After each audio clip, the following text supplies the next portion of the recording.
¿Lo utilizan? Mencionaba la gamografía, pero decía que era como muy cara. Sí, muy bien. Aquí el examen ideal es hacer la gamografía.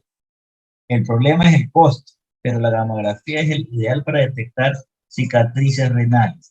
Pero si no tenemos para solventar eso, tenemos la otra opción, que es la ecografía. También nos demuestra cicatrices, pero la que nos da un 100% de certeza es la gamografía. Continúa. Muy bien. Ya, dale a la siguiente. Ya. Con respecto a los síntomas, se deben tener en cuenta ciertos conceptos, como en el caso de la bacteriuria sintomática, que es aquella presencia de un recuento significativo de bacterias en una muestra de orina. Sin embargo, los pacientes tienen ausencia de signos y síntomas. No cambies. La ITU grave o atípica, tenemos que esa aquí es una ITU alta que va a evolucionar en forma tórpida y van a haber presencia de signos clínicos que van a sugerir alteraciones anatómicas o funcionales de la vía urinaria, como tenemos el chorro urinario débil, masa abdominal o vesical, aumento de creatinina, septicemia o falla de respuesta al tratamiento antibiótico a las 48 horas. Sigue, otra vez. Con respecto a los factores de riesgo, pues se han relacionado varios de ellos con el desarrollo de infecciones urinarias en los pacientes pediátricos. Pues aquí se va a tener en cuenta que aquellos lactantes menores de 2 meses no circuncidados van a tener un mayor riesgo debido a esta alteración. Asimismo, los neonatos y lactantes ¿Por debido qué a tienen que mayor riesgo? Disculpa que te interrumpa. ¿Por qué tienen mayor riesgo los no circuncidados? porque ahí se pueden acumular bacterias y, o sea, por falta de aseo. Que se desarrolla dentro de la parte de la piel que se encuentra en la superficie del glande por no hacer la circuncisión. Para recordarle, la circuncisión ya es destapar, o sea, descubrir la parte de la cabeza del glande que eso quede ya a la intemperie, o sea, hacia ya es, hay que bajar, es pequeñito, hay que tratar de bajar, explicarle a la madre que eso es una medida necesaria y urgente para evitar infecciones en el bebé. Lo que hay que hacer es poner un poquito de cinta, un gel alrededor del prepucio, comenzar a bajarlo lentamente, lentamente o una sola bajada. ¿Ya? Explicar a la mamá que eso es doloroso, le va a ayudar intensamente, incluso va a sangrar, pero se evita cualquier tipo de cirugía llamada circuncisión. La cirugía básicamente es hacer lo mismo, pero toca dormir al paciente, se necesita un anestesiólogo, por tanto se va a necesitar de mayor tipo de gasto. ¿Ya? Cuando la compañera dice, la están teniendo de 2 meses, los tiene más riesgo. Sí, porque si no lo circundas al bebé, va a formarse el esnete. ¿Entienden? El esnema es un que conlleva a formación bacteriana abundante. Eso va a hacer asesinato urinario y va en vía ascendente. Recurrentes. Hay ese cuadrito interesante. Neonatos y lactantes menores. ¿Qué forma? Ya, en estos pacientes se mencionaba que era debido a que su sistema inmune no se ha desarrollado de una forma completa. ¿Sigo? Muy bien, todos los neonatos no tienen un sistema inmune desarrollado, especialmente los prematuros. Ellos tienen un sistema inmune deficiente y necesitan activar ese sistema inmunológico mediante ¿qué cosa? ¿Cómo activan el sistema inmune los neonatos? Mediante la leche materna que le dan al Exactamente, sistema de... mediante la leche materna. Por eso es que a veces una madre dice, no me sale leche, y comienzan a dar leche de fórmula y le estás quitando la oportunidad de ese bebé que desarrolle anticuerpos directos. O sea, mecanismos de defensa los estás haciendo que no se desarrollen adecuadamente. Y eso tiene que ver mucho con la formación del calostro. El calostro es obligatorio los días porque estas actúan como vacunas que actúan como inmunización para toda la vida. Continúa, ya no te voy a interrumpir. Ya, también se mencionaba que iba a ser frecuente en aquellos niños que sufren de estreñimiento debido pues al ascenso retrógrado de la parte fecal en cuanto al uropatógenos, y se ha visto pues que en los pacientes que presentan estreñimiento la carga bacteriana de heces está aumentada, y pues esto va a contribuir a que se genere un mayor riesgo de infección. También en aquellos pacientes que van a cursar con trastornos funcionales del tracto urinario, eh, los cuales pues son pacientes que van a presentar un aumento potencial del riesgo de itus y posteriormente daño renal relacionado con pielonefritis. Con respecto a los pacientes que presentan anomalías del tracto urinario, pues estas anomalías van a dar como resultado obstrucciones o estasis urinarias, las cuales pues los van a ser predisponentes a presentar una depuración inadecuada del uropatógeno. Asimismo, niños con trastornos sistémicos también presentan un mayor riesgo. También se mencionaba sobre niños con disrafismo espinal, debido a que suelen tener vejigas neurógenas, lo que va a ocasionar que haya un aumento de infección urinaria debido a que requieren de forma rutinaria el uso de cateterismo intermitente. Asimismo, como adolescentes que presenten actividad sexual, lo cual esto los convierte en un factor de riesgo, niños con alteraciones de la respuesta inmune y, como se menciona ahí, el factor protector principal pues va a ser la leche materna. Por eso nosotros como médicos debemos siempre recomendarle a las madres brindar leche materna a los niños de forma exclusiva, como mínimo por los primeros 6 meses de vida, para evitar este tipo de infecciones. Porque se acuerdan cuando hablábamos de los beneficios de la leche materna, decía prevenía las infecciones urinarias. No sé si se recuerdan esa parte, sí. Por eso es la obligatoriedad de dar leche materna por lo mínimo los 6 meses. Si le puedes dar hasta el año, mucho mejor, pero por lo menos asegura los 6 meses de lactancia. Muy bien, continúa. Dale, la siguiente. Otra más.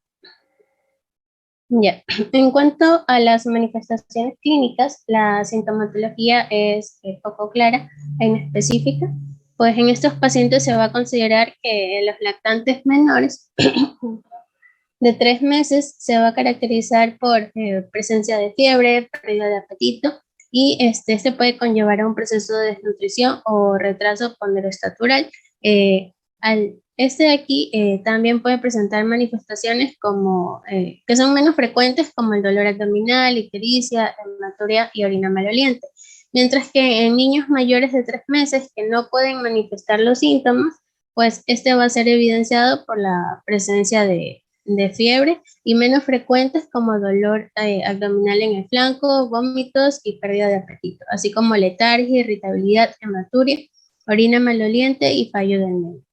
Y en los niños, pues que ya pueden hablar, ya se pueden expresar, los síntomas más frecuentes pues van a ser la frecuencia miccional y la disuria. Asimismo, menos frecuentes, micción disfuncional, cambios en la continencia, dolor abdominal o en el flanco, fiebre, malestar, vómitos, hematuria, orina maloliente y orina turbia. También se mencionaba que el 7% de los niños con fiebre sin etiología clara se debía sospechar en una ITU. Siguiente. Ya. En cuanto a la exploración física, es importante realizar un examen físico completo, evaluando lo que es el aparato genitourinario, para poder ver si hay presencia de fimosis, estenosis, del meato urinario, características del chorro. Si se puede evaluar las características del chorro urinario, hacerlo, si hay fusión de labios genitales, si hay presencia de cuerpos extraños, si hay vulvovaginitis en el caso de las niñas. Hay que recordar que esto siempre hay que hacerlo en presencia de un familiar o de algún otro personal de salud. También se debe evaluar la región sacra para poder descartar o confirmar la presencia de hoyuelos, fositas, vello, quiste pilonidal, malformaciones anatómicas o funcionales, Así también tener en cuenta la evaluación de los signos vitales, las medidas antropométricas, descartar masas abdominales. Siguiente. Diagnóstico. Otro más. Ya, en cuanto al diagnóstico, pues es muy importante tener en cuenta que se debe tener una muestra de orina para descartar o confirmar la sospecha de infección del tracto urinario, y pues el diagnóstico definitivo así se lo va a realizar con el urocultivo. Bueno, el uroanálisis en sí es un examen de laboratorio que nos va a brindar diferentes datos que nos hacen sospechar este tipo de infecciones, dentro de los cuales pues está, como podemos ver en la imagen, la esterasa leucocitaria, la cual pues es una enzima que es producida por glóbulos blancos que contiene granulocitos, y cuando hay itus, estas pues van a aumentar. Esta de aquí pues tiene una sensibilidad de un 67 a un 94% y una especificidad de un 64 a un 92%. También tenemos a los nitritos.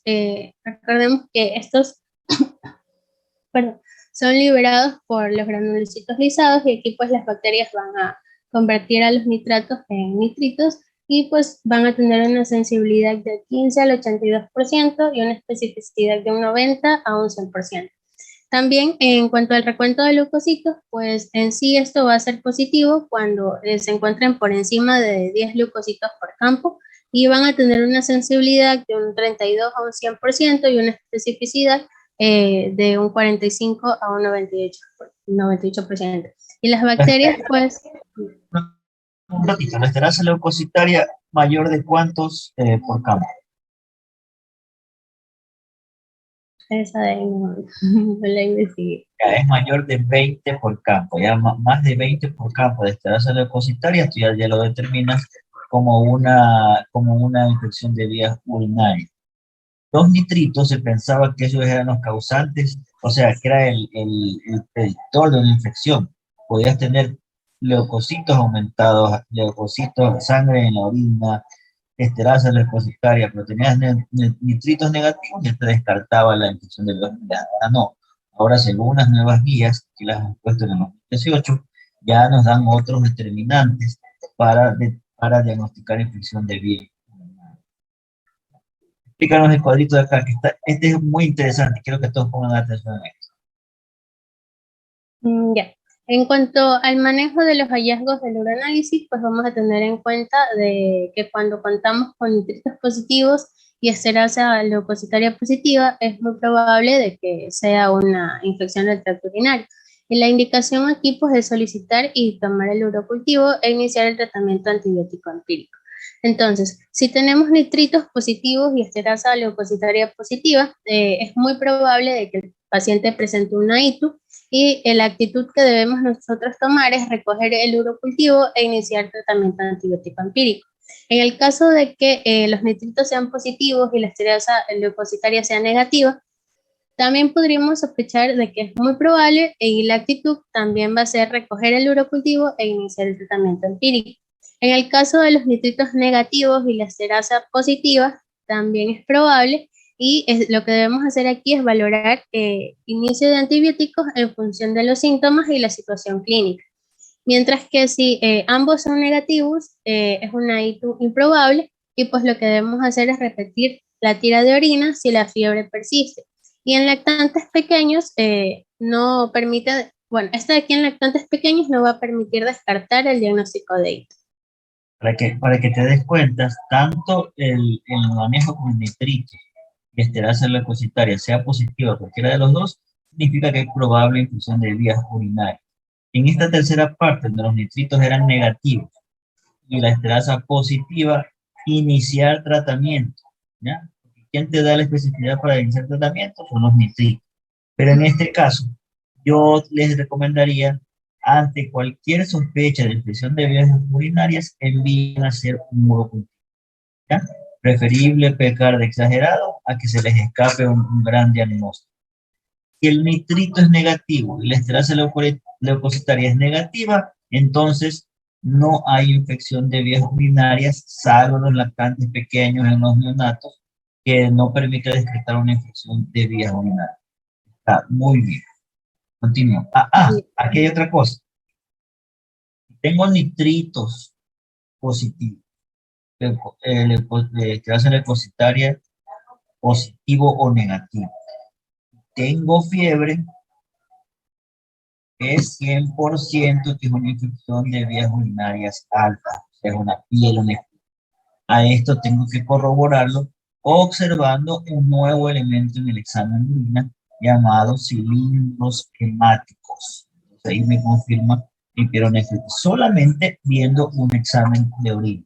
El examen de orina, el elemental de orina, el básico de orina, ¿ya? El que todos conocemos, te da cualquier tipo de información, te da bastante información. No necesitas hacer muchos exámenes, no necesitas hacer ecografías, no necesitas hacer tomografías, solo con que sepas valorar un buen examen de orina puedes determinar el diagnóstico de una infección urinaria. Ya. Ya, dale a la siguiente. Ya. En cuanto al urocultivo, como mencionamos previamente, este de aquí es un examen de laboratorio que nos va a ayudar a confirmar de manera definitiva la ITRA, por lo cual siempre debemos solicitarlo. Es decir, siempre que se solicite el uroanálisis, acompañado de esto debe ser el urocultivo. En cuanto a las técnicas de la recogida de la orina, pues vamos a tener que la bolsa adhesiva es una técnica de alto grado de falsos positivos. Y esta aquí se la considera positiva si se presentan más de 100.000 unidades formadoras de colonias. En cuanto al chorro medio, esta de aquí es la técnica de primera elección. En los niños continentes es de una validez aceptable cuando se compara con la punción suprapúbica. La maniobra del acecho en lactantes pequeños está aceptada también como método de recogida fiable. Y esta de aquí es de utilidad en situaciones de bajo riesgo. También tenemos el caso del sondaje vesical. Este de aquí se lo va a realizar en niños que no se puede realizar la prueba del chorro medio. Esta de aquí también es una técnica invasiva, la cual que precisa de personal experto. Es parcialmente estéril. El método es el método inicial en situaciones urgentes en niños no continentes, como lo mencioné, y es el método de confirmación de técnicas menos estériles. También tenemos a la técnica de la punción suprapúbica. Pues aquí cualquier número de bacterias gram negativas que se encuentren en este método, pues van a indicar una infección. Esta es invasiva, precisa del personal experto, es de elección en los neonatos o lactantes pequeños, si la sospecha es alta o en aquellos niños con fimosis importante o niños con sinequia vulvar. Y esta aquí es la de mayor estabilidad. Sí. Esta punción suprapúbica es la más efectiva y es la que te va a indicar que si tiene mayor de 1.000 unidades formadoras de colonias es específico para una infección urinaria. Lamentablemente la punción suprapúbica es traumática y no todos van a acceder a creer que alguien les haga una punción para extraer orina. No, no todos. Pero nos queda también la extracción de porcentaje, que también es tenemos especificidad, pero ahí te van a contar 50.000 unidades formadoras de aporte. Siguiente, siguiente. Yeah. Otras pruebas para realizar en el caso de los niños que estén cursando con sepsis se va a realizar en mocutivos, y en el caso de que estén cursando con una pielonefritis, pues se va a pedir una PCR y que tiene una sensibilidad del 100% y una especificidad del 26%, y una procalcitonina, el cual tiene una sensibilidad del 70% y una especificidad del 82%. Una cosa que tú dijiste es muy importante. Realizar hemocultivos solo si sospecho en sepsis, ¿ya? Porque si solamente la infección viene de vías urinarias, sea altas o sea bajas, basta con el cultivo de orina, basta con el elemental de orina. Pero si hay sospecha de otros órganos que están haciendo síndrome de respuesta inflamatoria sistémica, entonces tienes que realizar una hemocultivo. En el caso de la pielonefritis, como bien lo nombraste, mandar reactantes de fase aguda.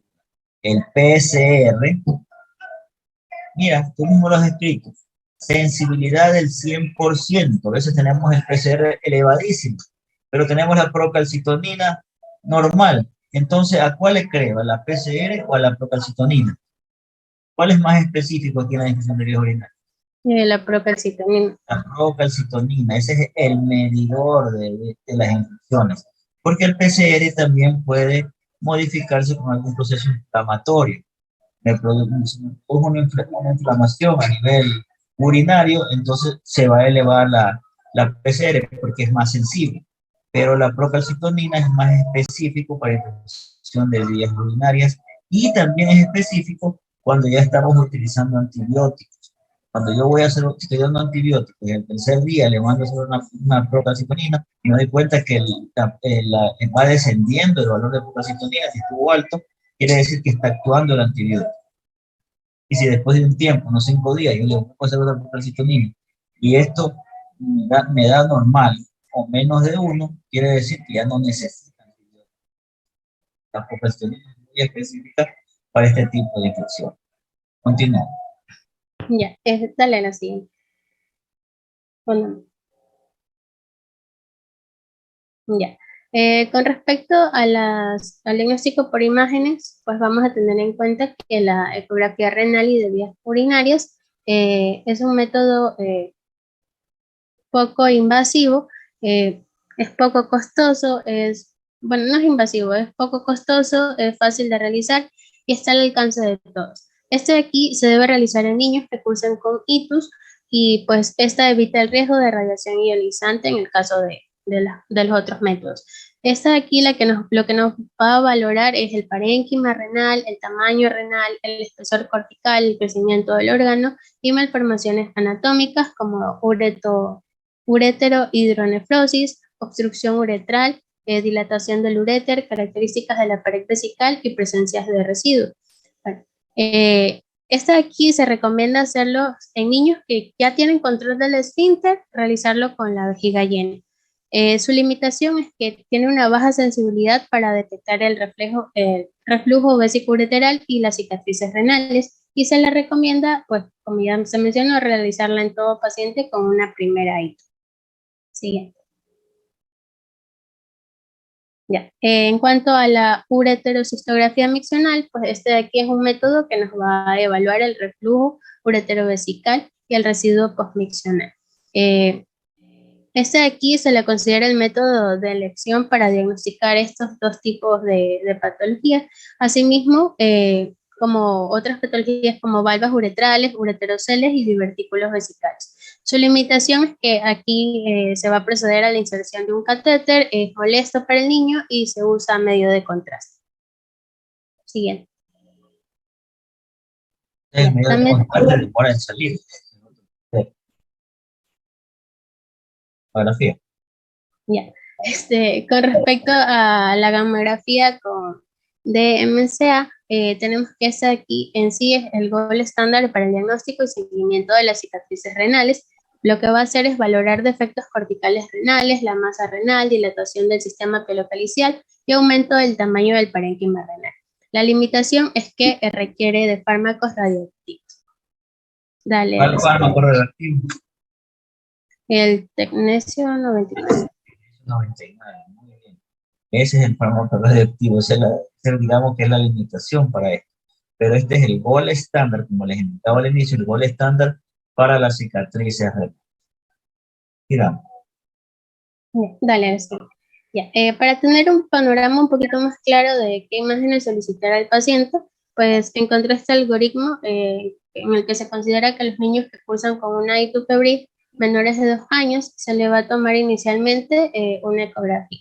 En el caso de que el niño ya presenta, bueno, tenemos un niño con una ITU febril menor, un niño menor de 2 años. Aquí tenemos la ecografía normal y en el caso de que esta salga normal tenemos que evaluar el PCR y la procalcitonina. Si esta es menor a 70 y tiene una procalcitonina negativa y este no tiene antecedentes de alteración ecográfica renal, pues se les continúa seguimiento, pero sin realizar estudios de imágenes. En el caso de que el niño tenga una ecografía normal, presente un PCR mayor a 70 y una procalcitonina positiva y que si tenga antecedentes de alteraciones, pues se procede a realizar una gamografía en el primer mes del inicio posterior a la ITU.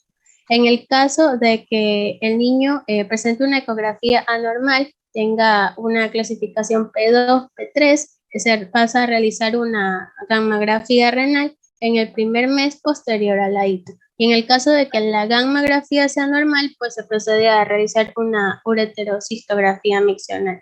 Se mencionaba que antes se hacía primero la ureterocistografía miccional y luego la gammagrafía, pero se prefiere hacerlo en el orden contrario, debido a que si se hace primero la gammagrafía, se va como que a evitar el trauma que produce la ureterocistografía miccional. Dale a la siguiente. Ya. En cuanto a los niños con ictus febril mayor de 2 años que presenten una eco normal, se les debe hacer seguimiento clínico y tener en cuenta los pacientes con ictus recurrentes. Mientras que si la ecografía sale anormal, asimismo debemos realizar una gammagrafía. En el primer mes, en la primera infección. Siguiente. Otra vez. Ya. En cuanto al tratamiento, vamos a tener en cuenta que los niños van a requerir un manejo ambulatorio, hospitalario. Entonces, en cuanto a los criterios de hospitalización, vamos a tener en cuenta aquellos pacientes que pues, van a requerir, ya sea un tratamiento antibiótico parenteral, que sean lactantes menores de 3 meses de edad, pacientes con compromiso sistémico, pacientes inmunosuprimidos, que tengan intolerancia a la vía oral, que estén deshidratados, que presenten sospechas clínicas o analíticas de pielonefritis a cualquier edad, y en casos que es muy frecuente la no adherencia al manejo ambulatorio con dificultades en su seguimiento y control. Dale a la siguiente. Ya. Entonces, en cuanto al tratamiento en el periodo neonatal hasta los 3 meses, pues es importante tener en cuenta que en este grupo etario de pacientes pueden evolucionar a sepsis y a afectar gravemente al riñón de manera rápida, por lo cual el tratamiento recomendado de manera empírica es iniciar ampicilina con un aminoglucósido, ya sea gentamicina o amikacina. Dale la siguiente. Ya. Se mencionaba también que de acuerdo al manejo de la pielonefritis, las guías NICE que fueron modificadas en el 2018, ellos hablaban que en las mujeres no embarazadas y hombres mayores de 16 años recomendaban como primera opción el uso de cefalexina, seguido pues de amoxiclavulánico, dependiendo si es susceptible en el urocultivo. Asimismo, de acuerdo a la susceptibilidad, se puede administrar trimestoprim. Y la primera opción intravenosa, se mencionaba que podían usar amoxiclavulánico dependiendo del urocultivo, asimismo como cefurexime, ceftriaxona, ciprofloxacino, gentamicina o amikacina. Con respecto a la duración del tratamiento, en varios estudios se mencionaba que se lo recomendaba de forma oral eh, por de 10 a 14 días y de forma endovenosa por 4 días para continuar el antibiótico oral y completar el tratamiento. Siguiente. Ya. En cuanto a los niños y jóvenes menores de 16 años, se recomienda como primera opción la cefalexina seguida de amoxiclavulánico, dependiendo del resultado del urocultivo. Y en cuanto a la primera opción intravenosa, se consideraba al amoxiclavulánico, seguida ya sea de cefuroxina, ceftriaxona, gentamicina o amikacina. Aquí en el cuadrito podemos ver las dosis según la edad. Siguiente. Ya. Con respecto a las ictus bajas en las mujeres no embarazadas mayores de 16 años, la primera opción iba a ser la nitrofurantoína. Y también se recomendaba el trimestoprim si había riesgo bajo de resistencia, y como segunda opción, ya sea penicilina o fosfomicina. También en niños menores de 16 años, la primera opción iba a ser trimestoprim si tenía una resistencia baja o la nitrofurantoína, y como segunda opción daramoxi o cefalexina. El tratamiento aquí va a tener una duración por 5 a 7 días dependiendo de la evolución clínica del paciente. Siguiente. Ya. Y en los hombres mayores de 16 años, la primera opción que se recomendaba iba a ser el trimestoprim o la nitrofurantoína. Una más, dale a la siguiente. Ya. Sin embargo, vamos a tener en cuenta que el tratamiento siempre va a estar dirigido por el urocultivo, por lo cual este siempre debe solicitarse y según estos resultados, pues nosotros vamos a poder iniciar el tratamiento en nuestros pacientes. Entonces, en aquellos urocultivos en los que los microorganismos vayan a tener resistencia, ya sea a penicilina bajo techo, es decir, sea resistente a penicilina, se debe usar cefalosporina de primera generación y no usar penicilina, ampicilina o amoxicilina. En el caso de que tengan resistencia a los IRT, se usa ampicilina resistente a ampicilina sulbactam, se usa cefalosporina de segunda, tercera y cuarta generación, y no usar amoxicilina, ampicilina sulbactam, cefalosporinas de primera generación. En el caso de los BLEA, que sea resistencia a los BLEA, no usar cefalosporinas de primera generación, y sí usar cefalosporinas de segunda, tercera y cuarta. En el caso de que sea resistente a cefuroximasa, se debe usar cefalosporina no se debe usar cefalosporina de segunda generación, pero se debe usar de tercera y cuarta. En caso de que sea resistente a MPC, no usar cefalosporina de tercera generación, pero sí cefalosporina de cuarta. En el caso de que sea resistente a los PLE, usar carbapenem. Sin embargo, también se mencionaba que se debería tener en cuenta que cuando el MIC de la piperacilina tazobactam era menor a 8, tenía indicación pues, de usar este antibiótico. Dale a la siguiente. Ya. Y con respecto a la profilaxis antibiótica, pues esta está indicada en pacientes que presentan ectasias caliciales severas P3, reflujo vesicoureteral grado 3 o mayor, pacientes que presenten itus recurrente, que tengan dilatación de pedos con componente de reflejo vesicoureteral. Y el medicamento de elección pues va a ser orientado con base en el reporte del último urocultivo que tenga el paciente. Dale otra vez. Ya, y por último tenemos a las otras medidas profilácticas. Se mencionaba que algunos estudios han dicho que se puede hacer el uso de comer los arándanos rojos debido a que estos van a inhibir la unión de la E. coli uropatógena al uroepitelio y van a ayudar a que no haya la formación del biofilm bacteriano. Asimismo, hacer la circuncisión debido a que esta no se debe realizar de manera rutinaria después de un primer episodio de ITU. El usar probióticos, la evidencia actual no permite concluir que estos en sí disminuyen las recurrencias de ITU y pues el manejo de la disfunción vejiga intestinal en el caso de que el niño la presente. Dale a la siguiente. Ya, eso sería lo que son vías urinarias, infección de vías urinarias. Bueno, hasta ahí nos quedamos con la clase. Muy interesante, felicitaciones. Abarcaste toda la parte de la infección de vías urinarias. Solamente les voy a recalcar una cosa. Cuando tengan pacientes con infección de vías urinarias, envíenles siempre un examen general de orina, una biometría y envíenle también un urocultivo. Dependiendo de eso, ustedes van a dar el tratamiento. Y siempre inicien con ampicilina sulbactante, ¿no? Como una recomendación. Muchos empiezan con ceftriaxona, son muy buenos, llegan directamente, pero ya ese es como decir el recurso, con los primeros recursos. En este caso, ampicilina sulbactam, y así puedes iniciarla y vas a ver el resultado, ¿ya? Porque si te vas directamente a una cefalosporina de segunda o de tercera, ya no vas a tener otro recurso cuando vuelvas a tener otra infección de vía recurrente o una infección de otra parte del cuerpo.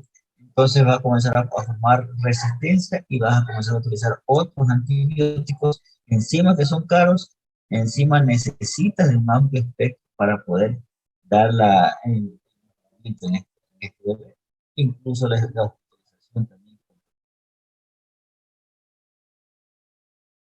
Bueno, entonces la próxima semana vamos a ver el síndrome nefrótico, síndrome nefrítico. Espero que sea un poquito más puntual, más como para pediatría 1. Y después de que terminemos eso, continuamos con la pendiente. ¿Hay alguna pregunta? El trabajo, como me dijeron, del traumatismo craneoencefálico, lo voy a cambiar la fecha porque todavía no hemos visto la parte de neurología. Y ya solamente nos queda prácticamente ese y el último trabajo, y ahí terminaríamos con los trabajos correspondientes al segundo parcial.